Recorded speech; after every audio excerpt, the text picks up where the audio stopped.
what are we going to do in 20 years for water? But you have an exit plan. We know you're going to work the farm. Yeah, I won't be here, so it's gonna be your guys' problem, not my problem. It's not going to matter. Okay. This conversation is the same every year with Brad on this Thursday, but it also changes a little bit. So when do you start getting into props? And then when are props out? Because I've seen some out, like bettable props. Are there more out this year, this week than ever?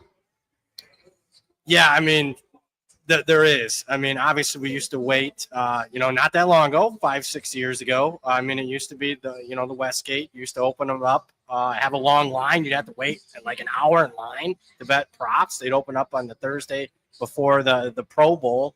You could bet like 1,000, 2,000 per prop, bet like 3 of them at one time, go back to the line and have to bet them again.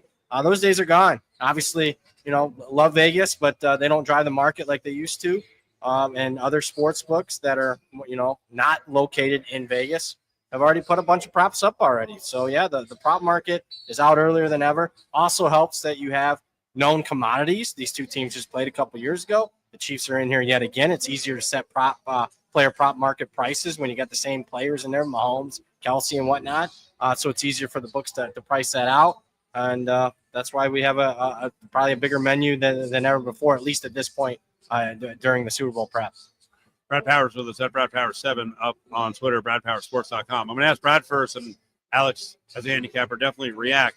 When you're getting ready to play props, do you simply look at value of props, or do you pick the game, get your angle on the game, and then go look at the props?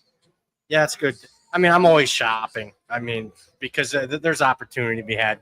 I could have any handicap on the game, but I mean, you get disparities between different books and prop prices, and ultimately it comes down to that. That'll be the best bets that I make. It's just, I'm not saying mistakes, but you'll have great discrepancies between. I mean, hell, even like a Patrick Mahomes passing yards, you'll see great disparity on him next week, especially when the public starts getting involved next weekend on his props. So that's usually my best ones, but. I tend to – this is a philosophy. It doesn't matter if it's this year or next year or 5 years from now. What you want to avoid is, okay, this is how I think the game's going to play out, and then go make your entire portfolio for how a game script's going to play out in your head, because, I mean, that's a good way of, turning maybe a couple of losing bets, into like 20 losing bets, just like that. So you got to have a diverse portfolio. Yeah, Brad's 100%. I learned that the hard way. I'm sure – I don't know if you did, but I'm sure he has experience there too. But I remember back a few years ago, I definitely did that, was all in on a game script and didn't work out so well. So good portfolio. I think that is the best advice. All right. And we all have this one should be easy. We all have the game script. I mean, Kansas City's going to win. Kelsey's going to retire at the end of the game, proposed to Taylor Swift. I mean, come on. It's written in stone. Do you have props that you go back to just about every year? Yeah, I mean, I hate to sound like Fez, but, generally speaking, second halves are higher scoring than first half. So I always look for a cheap price on the second half will be higher scoring than the first half. What's become more available, more consensus, at least at this point in the Super Bowl prep is, I could just bet the second half total right now. I can bet over 24, and that's a bet that I have made.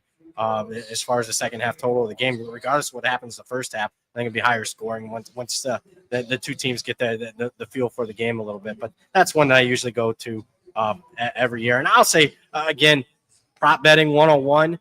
If you want to bet Mahomes or any over, whether it's Kelsey receptions over or anything over, bet it this weekend. Don't wait until next weekend. Yeah, you are going to be paying a premium on some of those Mahomes and Kelsey and those popular player props. If you want to bet over. So if you want to do it now. But generally speaking, I bet unders on game day. It doesn't matter the Super Bowl, what Super Bowl it is. I'm betting more unders come next Sunday.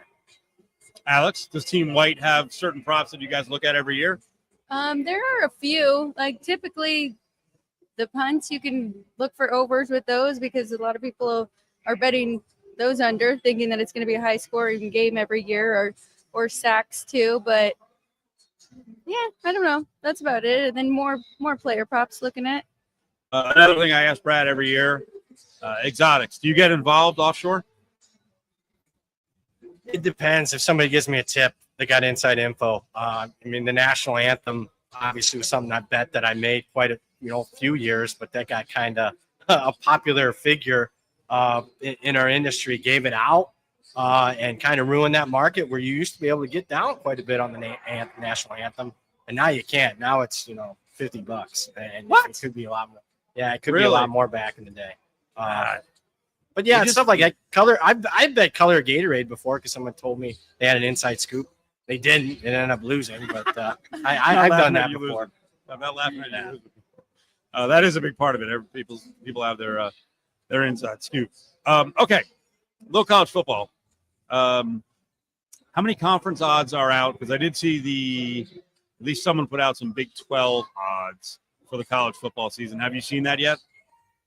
Yeah, I have. That's funny you ask. I have made a bet in the Big 12. They got them up for the Power 4 conferences. A couple books do. The bet that I bet Utah 19-1. Literally just bet that a couple hours ago. I think Utah would be much improved. I like let's just say I like their quarterback quite a bit. If you can get a hint on other markets and how you can take advantage of him, Devin Dampier, the New Mexico quarterback, I think he might be the best dual threat quarterback in the country. The OC coming over, that's going to be a little bit more wide open offense. I like the Utes quite a bit. Well, I got to ask about Colorado. They're 16-1, actually a little ahead of the Utes. What do you think of Colorado coming up?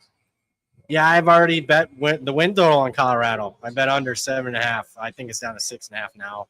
I mean, looks like Coach Prime's coming back. I had my doubts when I made the bet about a month ago. That's how much these have already been up.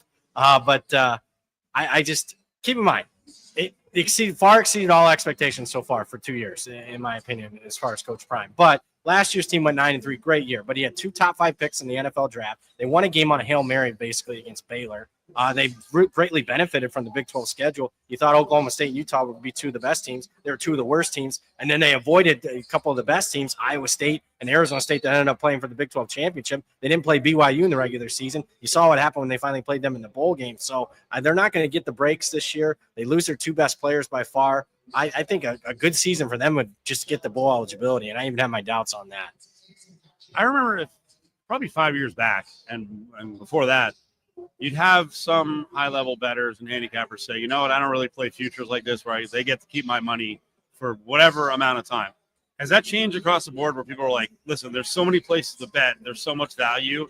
If your money's going to be held for a while, then that's just the way it goes for the value.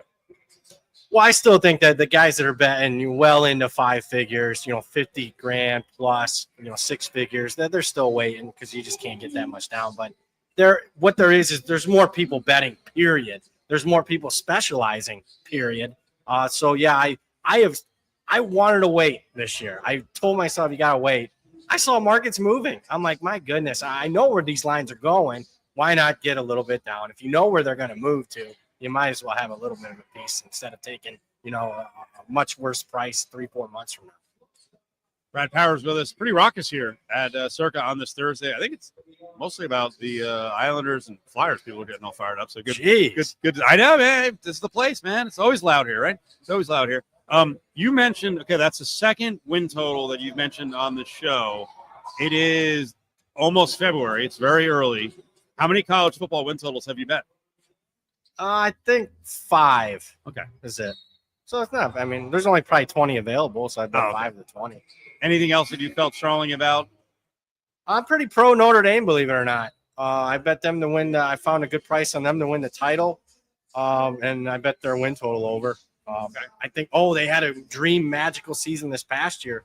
I mean, I hear you, but they were also probably the most banged up team in college football. I mean, they had 17 different starters miss at least one start. They had 7 full-time starters miss out for the season. So if they get a little bit better on the injury front, I think they can actually be a better team next season than they were this year. You feel like Chris Ash, good coordinator, not a good head coach. Yeah, I was waiting for you to ask about that. Former Rutgers. Yes. I don't know yet, but I'm comfortable saying he's a downgrade from Al Golden. So we'll see how big of a downgrade it is. But and I'm not wild about that hire, I can tell you that. But I'll give Marcus Freeman the benefit of the doubt. A lot of people weren't wild about Al Golden. He hadn't called plays in almost 15 plus years, and he worked out all right. Jim Knowles, stolen from one program in the Big Ten, goes to another. Impact of something like that must have some impact. He's getting 3-1 a year. Yeah, not surprised he's leaving. That was known for a while, but the expectation was he was going to go to Oklahoma. I did not see him going to Penn State, staying in the conference and going to Penn State. I mean, it's a really good gift for Penn State. We've seen the futures market react. I mean, they're going to be one of the national title favorites entering next season. But last I checked, they still got to play Oregon. They still got to play at Ohio State. And last I checked, James Franklin has one win in his entire career against top 5 opponents. And I'm not buying Penn State as a national title contender yet. Brad, we appreciate it, buddy. We're up against it. Thank you so much. And hopefully we have a little time next Thursday. You can come on and give away those final prop bets and some other plays. We'll talk to you, buddy. All right. Take care, guys. Thanks. Love it. Brad Powers. Brad Powers here to close out the 4 o'clock hour. Remember, folks, in Northern Nevada, you can party at Legends Bay. Get out there. Cool parties going down.